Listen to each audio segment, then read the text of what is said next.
So, depending on what source you read, Sydney is said to be one of the most livable cities in the world. Some say it's top 3, top 5. You know, if you believe the so-called experts who rate and judge these things.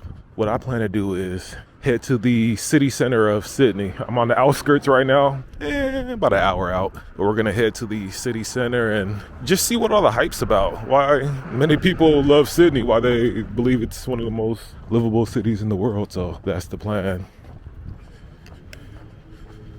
Okay, so we're taking the train.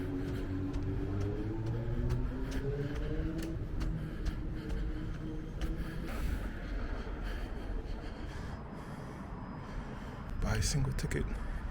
Do you know you can top off? Okay, cool. I'm going to museum. $6.50. I'm a child at heart. It's okay, I'll follow the rules. Contactless payment. Always tap on it and tap off at readers. Okay, yeah.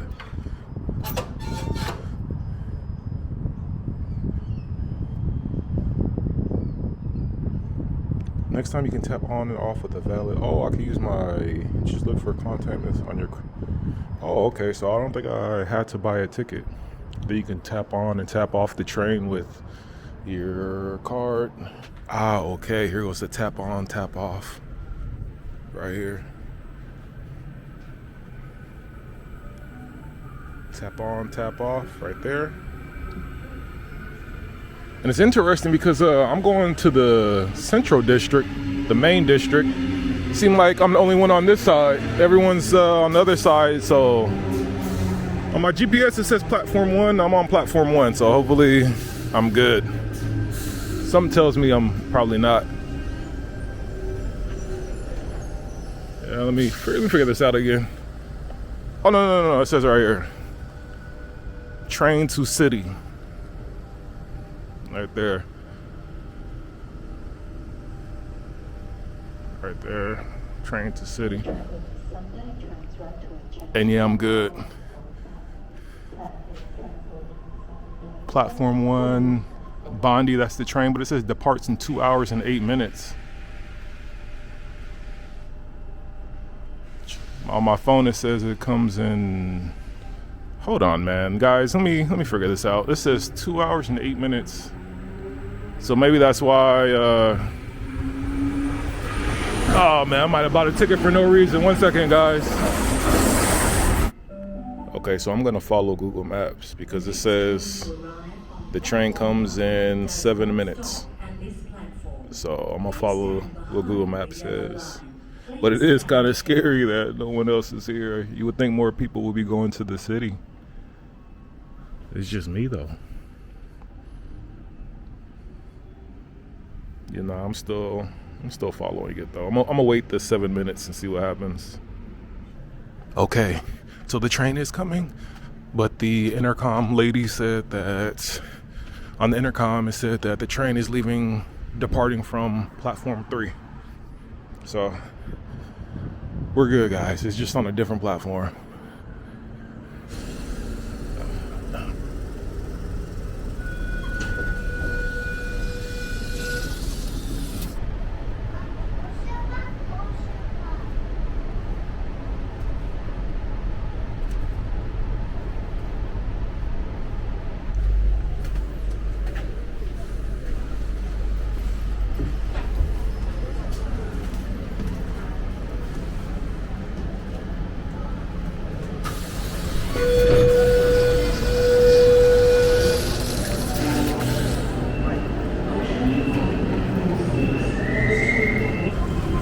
Okay, and if you're from the US, everyone stands to the left. So in the US, we stand to the right, and you pass on the left. Here, you stand on the left, pass on the right. They're standing on the wrong side, but it's okay. And then, I think I just tap again.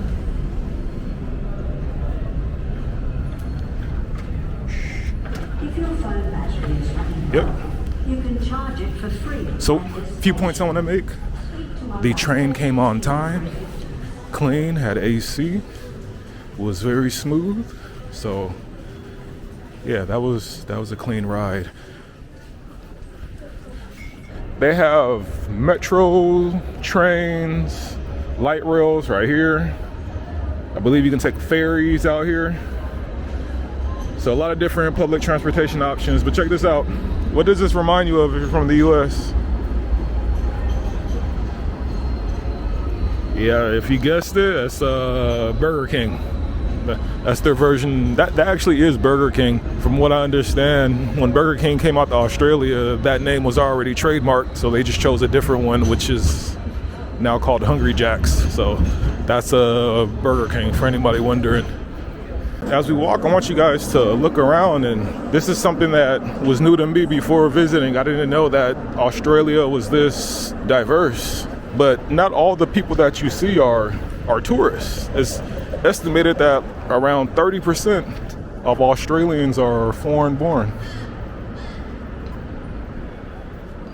And then you have a lot of international students, people coming here for work, for a better life.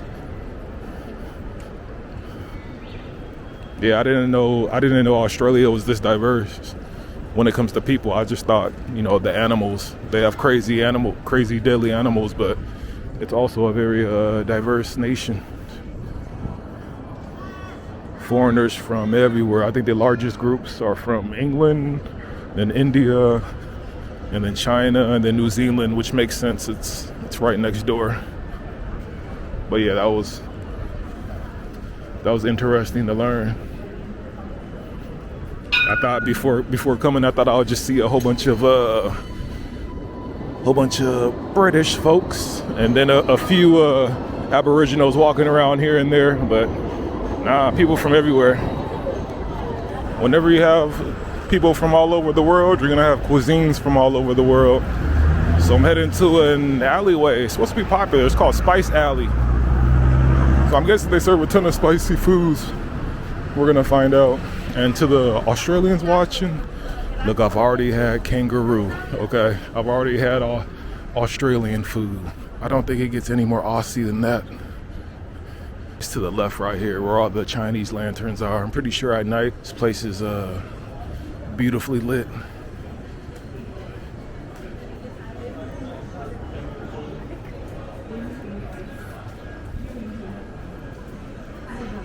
Spice Alley. Look like we have Viet food. Top two favorite. Viet food and Thai are my top. And then we have the Thai spot right here, Tuk Tuk. And then here are the different cuisines: Japanese, Chinese, Hong Kong, aka Chinese, Viet, Thai, Malaysian, Singapore, aka Chinese. Excuse me. We'll walk through real quick, and then oh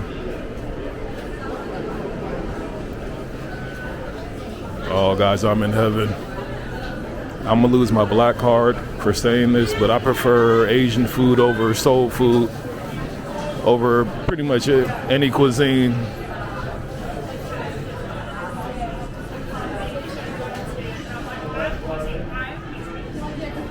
All right, it keeps going down. Okay, guys, let me figure out what I'm gonna order. Bam. From Thailand, you know what this is. I think this is a Thai dish. And then I got, damn, I forgot to get chopsticks. And then I got the mango sticky rice right here.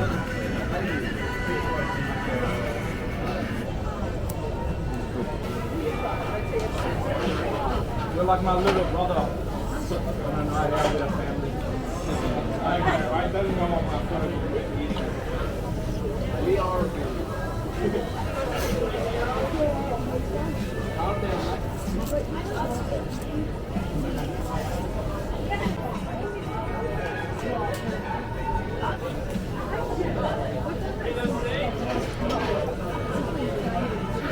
Hidden, guys.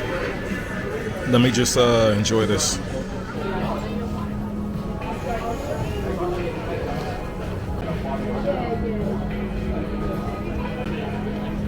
One is illegal and especially.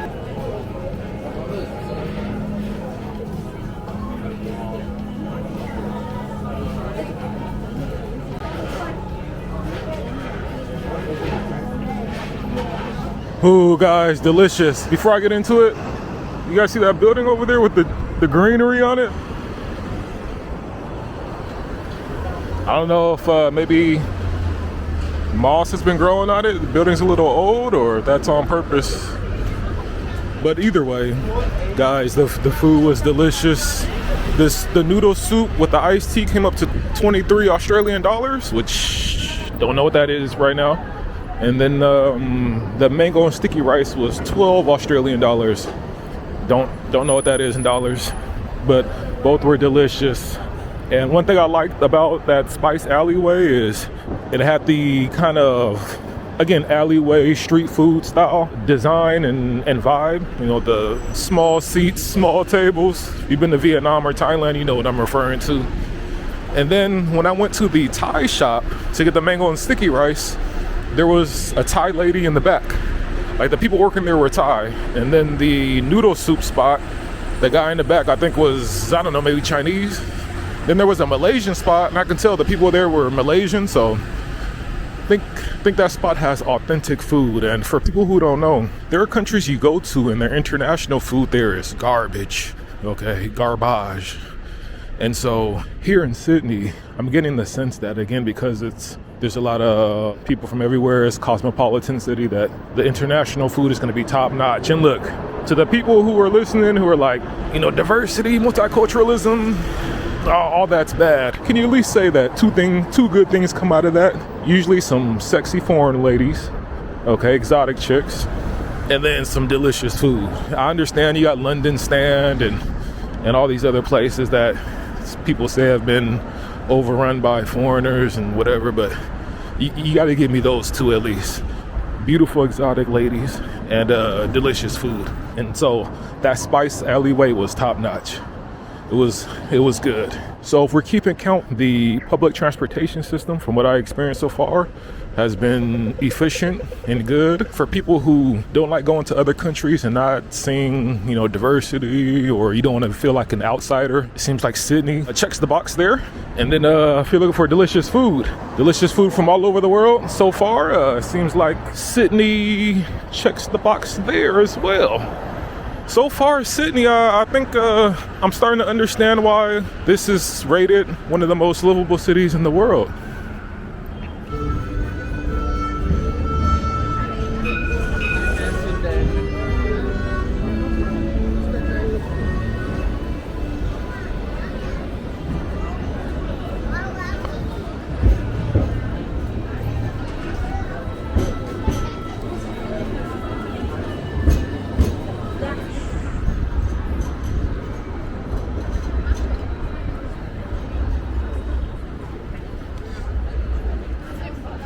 One of the things that many people say about Sydney is that though it's a major city, it's a large city, still a ton of green spaces.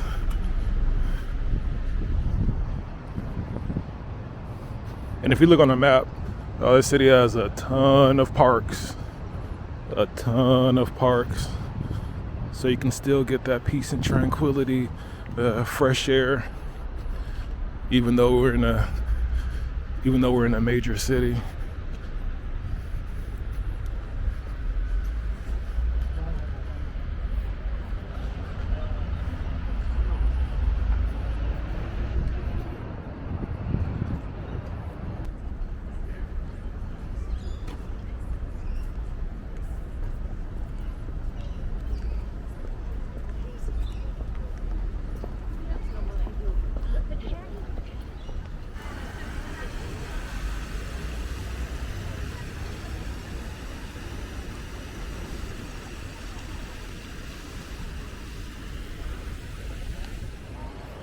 Okay guys, real quick pit stop since this was nearby. Long story short, Australia, you know, after the Aboriginals and stuff like that, started out as a penal colony. So the British sent their convicts out here, and this is where many of the males stayed, in these barracks. So it's a museum now.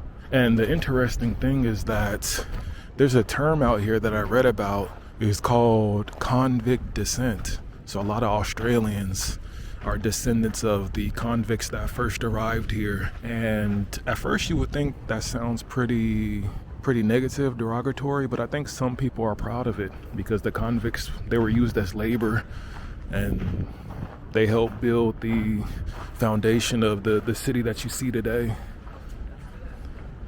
And so some Aussies, I think they don't see it as a derogatory term. They're actually proud of it. Yeah, convict descent. First time hearing of that. And for the record, if you're an Aussie, let me know if that term is derogatory. Again, from what I understand, it's not for many people. Maybe for some, that term is seen as negative. So you guys let me know. And also for the record, I always thought the term or the word Aussie was derogatory as well. That's the name of the people here. They refer to themselves as Aussies. To me, that always sounds negative, but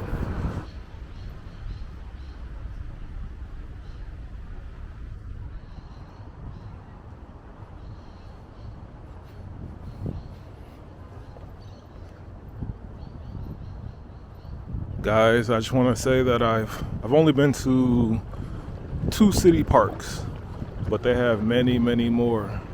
For example, I think they have around like 4 or 5 national parks in Sydney, one on each corner of the city.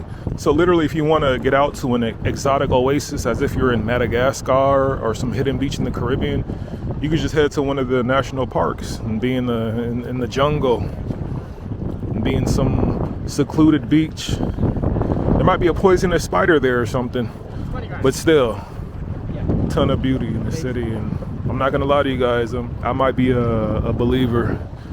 Normally, I don't agree with those listings online that talk about, most livable cities or the best city to be in, or top foods or whatever, because usually they turn out to be, at least in my experience, they turn out to be wrong.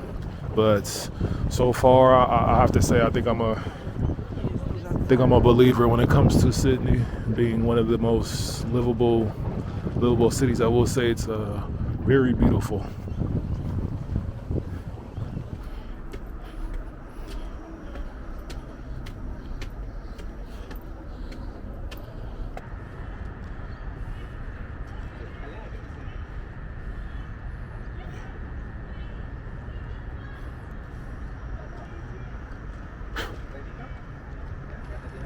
All right, so we're headed to, I want to say, the last destination, but the area we're in is supposed to be very historic. So the harbor, I don't know if this is the one straight ahead that we saw, or if it's one nearby, but that's where the convicts first arrived. And I think this area right here is one of the first settlements right here where they resided. So I think if we walked through this area, you'll see older style building. They have tours that run through here. It's a small area. You can see right there on the bottom left, we got the cobblestone streets. A little bit of history.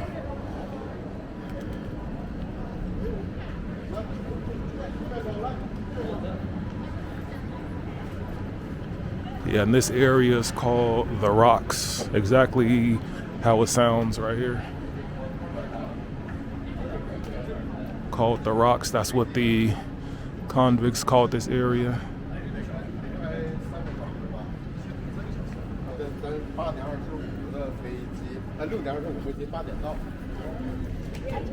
Yeah, so you could walk around this neighborhood and check it out, get a taste of history.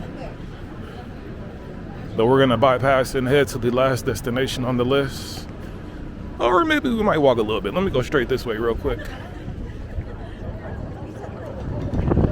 No, actually we'll pass that.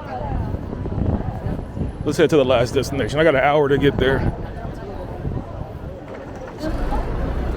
Last destination, we're catching the bus. Oh, I think we could get on over here as well. Or no entry. Yeah, get on at the front. Oh, man. I'll get at the back of the line.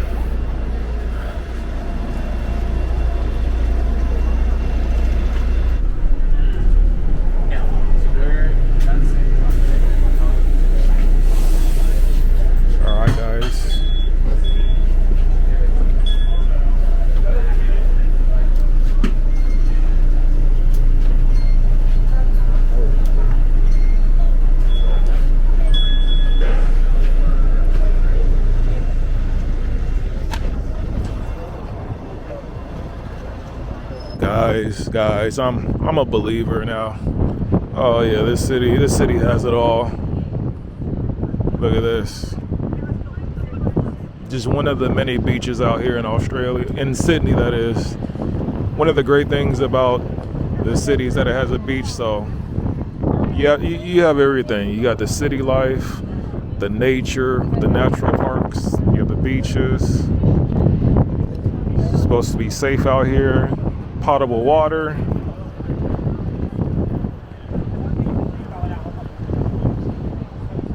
Yeah. And again, this is just one beach. I think this is the most popular.